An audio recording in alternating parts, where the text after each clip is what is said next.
due to public demand or popular demand of the fans out there, bansabye ko noneho mbereka ubundi we nyanya. Yes, exactly. I'm based in Lusaka, as I said. Ikindi ubose hari izindi location ariko ubu ngubu ugiye kujya muri studio. I got God, I got keys, yes, I got everything, take me to the win. Okay. Ayo, my people out there, my name is Legendary Go Chains.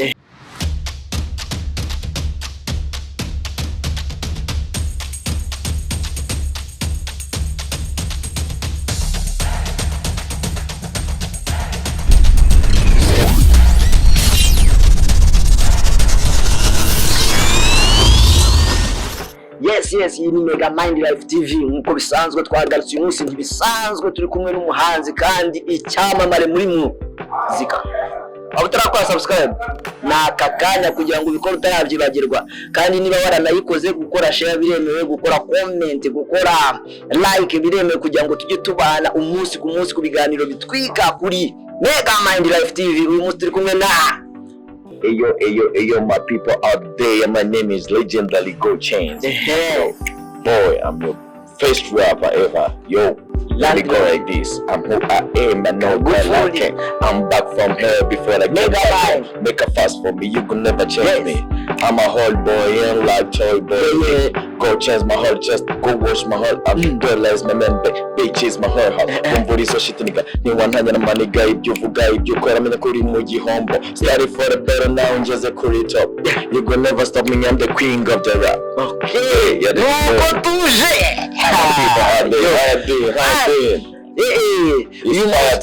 N'umuhanzi n'umunsi nimirira man ufite amazina none amazina ni yayo yarakanditse nagaki wanditse mubi cyane rero ufashe. By the way, uno munsi nje gukira ikosora tu ntabire icyo cyambere nje kubanza kwereka ko due to public demand or popular demand of the fans out there, bansabye ko noneho mbereka ubundi we nyanya. Yes, exactly. Why I call myself the Landlord, or why people knows me as the Legendary Go Chains. Kagufuri big fish. Nandi mazina nkayo wano turi kumwe n'umustari kandi akaba yitwa Landlord, akitwa Kalisa Perfect, afite amazina, afite ibintu byinshi akora. Yeah. Mu byo kuri nyuma y'ibyo bintu byinshi ukora ubivanga ute n'umuziki kugira bikunde? No, nagwe byo. Kuko nabivuze due to popular demand. Byaje kuba ngombwa ko noneho nje ninje ya stu uri kubyumva abanza nkakubitamo amavesi bakabanza kumva ko burya ntago ari ibintu by'ubunyamakuru gusa cyangwa se iyo mvuga ngo I create content on umwanditsi. Abapeti bashobora kurira imirongo, urabona hari igihe winjiza nk'inkende mu ishyamba zarangiza zikagira ngo ishyamba ni iryazo ndagira mu mbere ko rigera Landlord yabura twiri bose abo bose bari inyuma babanze batuze. Ngiye ahubwo ndatunguwe ntabwo ndaninzi ko bivuze muri iyo njyana, numvaga tutabuna bivugeho ahubwo ndabivuga topic ndagumye gushya hagomba gushya turi kumwe n'umustari kubwiza ukuri, ariko man tutaravuga ibintu byinshi wambaye neza. Merci man, ariko nibisanzwe ibyo ngibyo byo Landlord ntabwo yambara nabi ukuntu twanye ubu imyambaro niyo ndwara ndwaye. Ikindi nabonye style y'umusatsi yarahindutse ubwo duherukana, nakubwiye ngo looking fresh niyo ndwara ndwaye ubu kwamuganga byarabayobeye baravuze ati mumureka gumiza rware nta kundi nta nicyo bitwaye cyane ko abafana bawe tubyemera. Nawe urimo buryo mu bafana ubundi harahiye usire urutonde rw'abapampe bawe man, utanamfana ubwo ufite ikibazo mu mutwe man, ubwo ntabwo ugiye kurengera ntabwo ugiye kuri nyine gusa kuri kurabyana. Hanyuma wagushaka kubona he? Ni ibisanzwe. I'm based in Lusaka, as I said. Ikindi ubose hari izindi location ariko ubu ngubu ugiye kujya muri studio tu. Reka tuvuge na nimero za telefone niba atari ibanga. Nimero za telefone za Landlord ko atari nziza kuzitanga abatenanti bashobora, ariko naho ngora kubwira nda social media zanjye byoroshye. Instagram it's perfect 250 Rupembe ngende Rupembe wa kabiri ubundi. Hanyuma Facebook is Peter Perfect Go Chains. Twitter is Perfect Go Chains. Hanyuma YouTube channel ni Main Switch TV. Yeah, so ayo mazina atandukanye turayahuza dute kugira ngo tubone umuntu umwe? So far it's so easy. Once you go on ku social medias, ku social networks yose cyangwa medias yose, yes, uyishizemo God chains, ni jeje nyir'ubu, ni wowe nyir'ubutaka. And I'm pretty sure ko ahantu henshi nabizi nyine gutangira ibintu by'ama social medias twabitangiye kera cyane, gihe twari tutarimenya, turamenya talent yacu ngo twisobanukire, tumenye kuyivana ahantu hamwe twishyira ahandi. Ariko ubu ngubu nyine already turimo turabyiga, tureba uburyo twazihuza zose zigafata one name, ariko ntabwo ari ibintu bitewe nuko mbyumva. Ufite imishinga myinshi n'amaproje menshi, ariko uyu munsi turavuga kuri muziki. Umunsi turavuga ku muziki. Umuziki niye ngoma yabiri hanze cyangwa niyo uteganya gushyira hanze? Ari nayo n'icyo nyine cyatumye mvuga nti reka mpamagara umuvandimwe Megaman Live TV, so kuganira ndonshinge something that I have new. Mfite indirimbo ngubu iri hanze as audio, yitwa Bwana. Iri mu njyana yihe? It's a drill trap, uko nabivuga hip hop trap, ariko nyine isanzwe ituje. Iri mu kihe kirimo? Iri mu Cyongereza n'Ikinyarwanda, harimo n'Igiswahili, harimo n'akanyanja gakeya kugira ngo nyine balancing both sides, urumva? Man, ko impande zose wazikubise uko ari enye. Landlord niyo mpamvu. Tuzamukire mu mirongo imwe n'imigize iyo ndirimbo. No, ubundi verse ya mbere avango I got God, I got keys, yes, I got everything, take me to the win. Okay. They call me Godson, I'm a winner. I got Jesus in my DNA, everything that I need, he got it. More money, he's my blesser, everything that I need, he got it. More fame, he my everything, the motivation of my dreams, he's a bata. Seniopa, Nishapata, the motivation of my dreams. He's the master. CEO Gopi, he got the control. Big man, big fish, Landlord, nyir'ubutaka nyiri byose. So abantu. What up, my people? Okay. So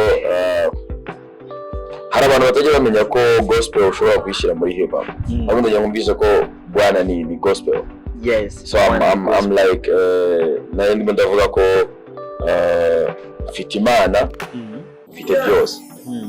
Niyo nyine mfite urufunguzo rungeza kuri buri kimwe cyose. Kandi uko nzi ko mfite Imana, ubwo n'urwo rufunguzo ndarufite. Urarufite. Wari naho wabirimbye numva ngo ufite DNA ya Yesu. Mfite Yesu muri DNA zawe. Ni byiza ko bakuzi ba Megaman Live TV urabona tu afite ibyiza byinshi. Umuntu ashaka kugutera inkunga cyangwa ari ubutumwa ashaka kukugenera mu rundi ruhande yakubona gute? So nta kidasanzwe no kunya kuri social media zanjye. Ni Legendary Go Chains. Yes. Officials hose. Instagram, Twitter, TikTok. Facebook. Even YouTube. Na YouTube ni same. So you go and subscribe there ku YouTube ya Legendary Go Chains Officials.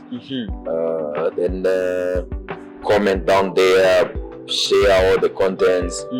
Ndakeka bizaba nta nkunga nayo yabirenze, nayo yabari hanyuma ushaka no kundemera kugira ngo ngubite n'icyaalbum hanze nta birenze. I think turaza ku dropping our contact hasi ku buryo wandicinga nta kibazo birenze kandi maze gusohora ibigoma bingana iki. Man, uko nabikubwiye izi akagato karagoye tuvuge mu kuri kwabyo. Nkuko nabikubwiye it was kubera ko byari public demand yuko ngera muri studio nkababwira uko ibintu bimeze, nkababwira exactly how the shit are happening right now. You know what I'm saying? Kabereka ko nco wendi Landlord, nkabereka ko kuba tudakora imiziki ntago ari uko imitwe iri mu busa, ahubwo nuko tuba dutuje, tuba tureka ngo imbeba zirire ku meza, ariko ntihagire yubura umutwe ho gatoya. Icyo kiboneza mvugo ndumva kigize ahandi hantu kicika. Ni ukuvuga ngo urabanza ukareka abana bakabanza bakisanzura mu kibuga ko nta mwana usya avoma. Ibyo nibyo dushaka kujya kureba nyine. Okay, reka tuze tubereke ko bajye mu kibuga bakine, hanyuma igihe cyo gukina kirarangiye rero ngubu n'umwanya w'abasaza tukicara tukaganira. So now game yafashe urundi rwego. Yes, ubu game ihari nuko abasaza aribo bagiye kwicara bakaganira noneho abana igihe cyo gukina cyarangiye mu gikari. Hanyuma kuri wowe hip hop n'izindi njyana ubitandukanye ute cyangwa bihurira he? Byose at the end of the day ni umuziki. Icyo ni icya mbere. Icya kabiri kandi ni uko abantu bagira imyumvire itandukanye ku muziki, ku muziki bakunda, ku buryo imiziki bafashamo, so bigiye bitandukanye. So ku bwanjye igihe nta njyana n'imwe ngira iri ntakora cyangwa se itangirira umumaro. Uzanye hip hop urakubita, uzanye hip hop uzazana trap, nuzana afrobeat nzaza ndapemo ngwemo bikomeye cyane, nuzana bongo nzagwamo, ibyo ntacyo, as long as azane sedeni as long as message ngiye gutanga muri iyo ndirimbo yanjye ijyanye niyo njyana tugiye gukoramo.